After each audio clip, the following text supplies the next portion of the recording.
May we ask po a reaction from the palace regarding the statement of VP Sara Duterte in an interview yesterday sa Digos City where she stated, and I quote, "Marami siyang kakulangan bilang presidente, hindi lamang sa pagbibigay ng simpatya at empathy sa ating mga kababayan.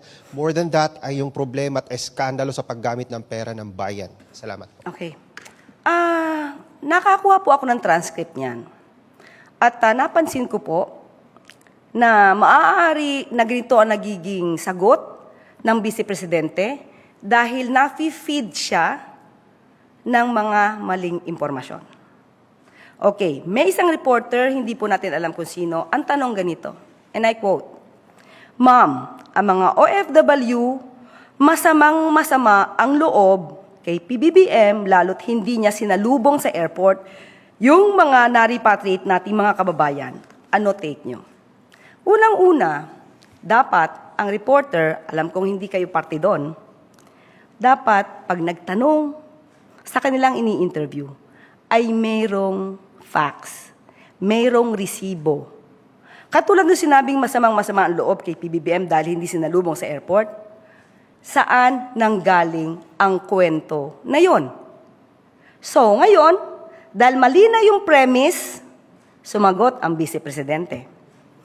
Ang sabi niya, nakikiisa tayo sa pinagdadaanan ng karamihan nating mga kababayan sa overseas. At yon, nabanggit mo nga, marami siyang kakulangan bilang presidente.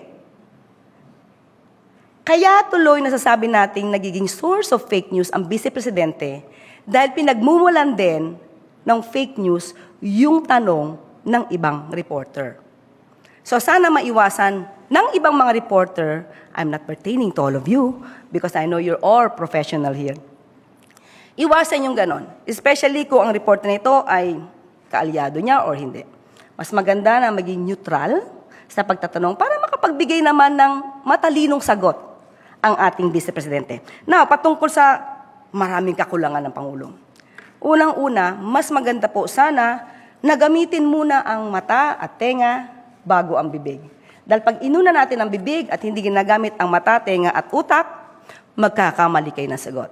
Marami na po tayo nabanggit kung anong mga programa ng Pangulo. Kahapon lamang po ay nagbigay siya ng kanyang mensahe at na-enumerate na natin lahat kung ano sa ngayon ang mga naging trabaho at accomplishments ng pamahalaan para sa ating mga kababayan.